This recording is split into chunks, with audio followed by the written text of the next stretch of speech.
할렐루야. 예수동행일기 제자훈련생 여러분을 축복합니다. 이 훈련을 하시기를 잘하셨습니다. 여러분은 오직 예수님과 깊이 교제하며 순종하기 위해 이 훈련에 참여하고 계시다는 것을 잘 알고 있습니다. 이것은 주님께서 가장 기뻐하시는 일입니다. 사무엘상 15장 22절에 여호와께서는 번제와 다른 제사보다 주의 말씀을 청종하고 순종하는 것을 더 기뻐하신다 말씀하셨습니다. 예수님께 순종을 드리며 훈련에 참여한 여러분 환영하고 축복합니다.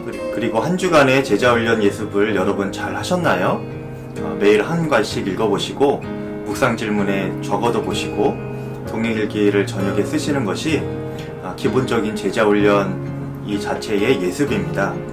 그리고 큐티와 기도생활 이렇게 함께 하시면서 받은 은혜와 순종한 내용들을 동행일기에 적어보시면 되겠습니다.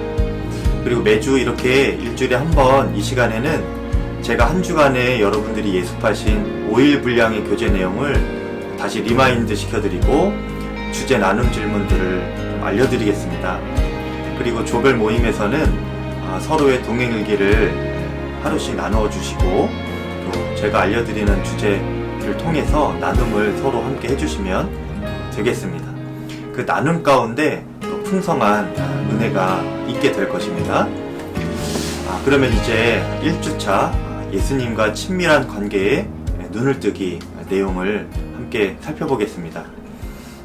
예레미야 선지자가 두 가지 죄를 지적했지요. 유다 백성들이 생수의 근원이신 하나님을 버린 것, 또 스스로 터진 웅덩이를 판 것, 이 두 가지인데요. 붙잡아야 할 그 생수의 근원이신 하나님을 붙잡지는 않고 붙잡지 말아야 할 터진 웅덩이들인 이 강대국들을 유다 백성들이 스스로 붙잡은 것입니다. 그런데 여러분, 유다 백성들이 왜 그랬겠습니까? 하나님은 그들의 눈에 보이지 않았고 또 붙잡아지지 않는 분이라고 여겼기 때문입니다. 반면에 강대국은 눈에 보이고 붙잡아지고 또 의지할 만한 그런 존재라 생각했기 때문이죠. 그런데 많은 사람들이 이와 다르지 않습니다. 당장 눈앞의 현실을 해결하기 위해서 믿는 자들이 하나님을 찾기보다는 사람을 의지하고 돈을 의지하기도 합니다. 만약에 하나님을 믿지 않는 사람이라고 한다면 당연히 사람과 돈을 의지해야 하죠. 지금껏 그것을 믿으며 의지하며 살아왔던 인생이니까요.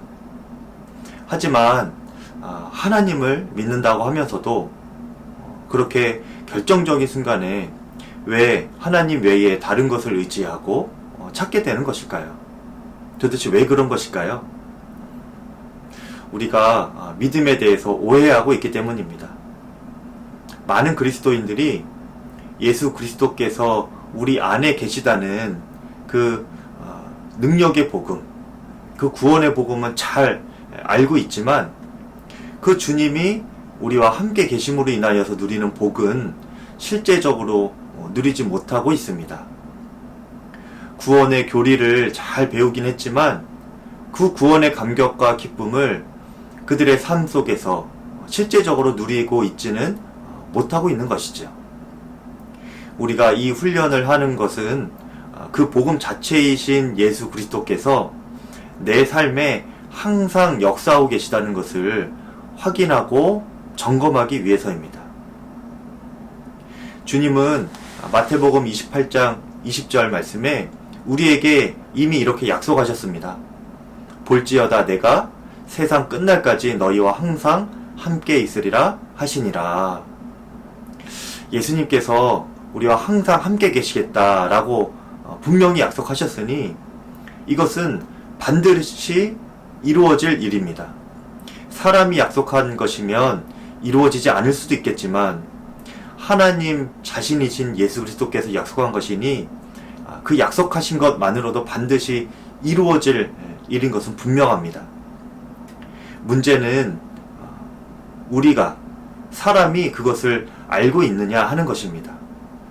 예수님께서 우리와 함께 계시겠다고 약속하신 것은 분명하지만 우리 눈에 보이는 곳이 아니라 보이지 않는 마음에 임하고 계십니다. 그렇기 때문에 예수님은 우리 눈에 보이지도 않고 그 음성이 우리 귀에 들리지도 않기 때문에 우리에게는 주 예수님을 인식할 수 있도록 꾸준한 훈련이 필요합니다. 매일 예수 동행 일기를 쓰는 것은 이 약속이 실현된 실제적인 삶을 확인하고 누리기 위해 훈련하자는 것입니다. 그러니 예수 동행 일기의 실제적인 초점은 일기 잘 쓰는 것에 있는 것이 아니고요. 예수님과 친밀히 동행하는 우리의 삶을 하루하루 확인해 가는 것입니다. 그 도구로 일기를 써내려가는 것이죠. 예수 동행 일기란 잠자리에서 일어날 때부터 잠잘 때까지 예수님을 생각하며 살았는지 한번 기록을 해보는 것입니다. 만약에 예수님을 잊고 지낸 시간이 있었다면 그때가 어떤 때였는지, 왜 그렇게 잊고 지낸 순간이었는지 한번 생각하면서 기록해보는 것이에요.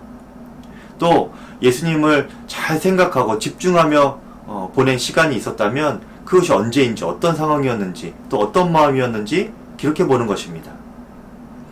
예수님께서 우리에게 말씀을 주시고 역사하신 것이 있으면 그것도 한번 기록해보는 거예요.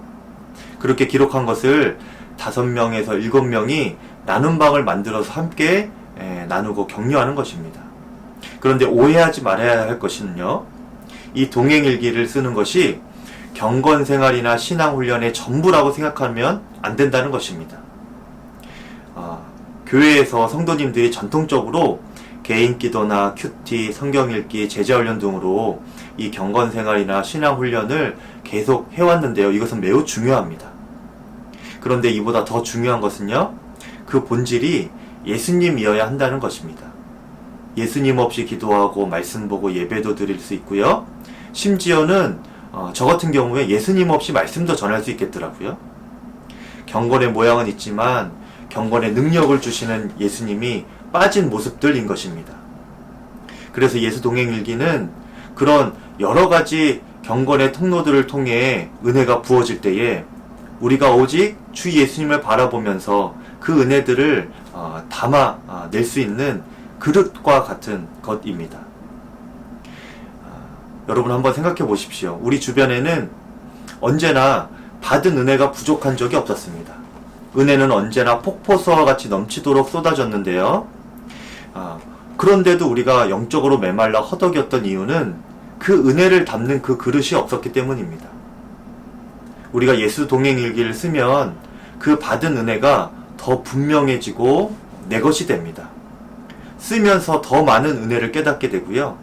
주님과의 친밀함이 말할 수 없이 더 깊어지는 것입니다. 주 예수님과 동행하는 것이 일상 속에 더 뚜렷해지고 확신에 차게 되는 것이죠. 뿐만 아니라 우리의 자녀들, 또 다음 세대들에게 우리가 물려줄 수 있는 놀라운 신앙의 또 믿음의 유산이 되는 것이기도 합니다. 시편 102편 18편에 보면 세번역에 보면 이렇게 나와 있습니다. 다음 세대가 읽도록 주님께서 하신 일을 기록하여라. 아직 창조되지 않은 백성이 그것을 읽고 주님을 찬양하도록 하여라. 증거하고 있습니다. 여러분 삶 가운데 주님께서 하신 일을 동행일기로 기록해 보시고 훗날 그것을 우리의 후손이 읽고 주님을 찬양하도록 여러분이 잘 남겨주시길 바랍니다. 이 예수동행일기를 통하여서 우리 자신과 후손들이 매 순간 예수님과 인격적인 교제를 나누고 예수님과 친밀히 동행하게 될 때 24시간 예수님을 바라보는 믿음의 눈이 활짝 열리기를 축복하고 여러분의 가문이 그런 가문이 되기를 축복합니다. 예수님께서 우리의 마음에 오신 이유가 있습니다.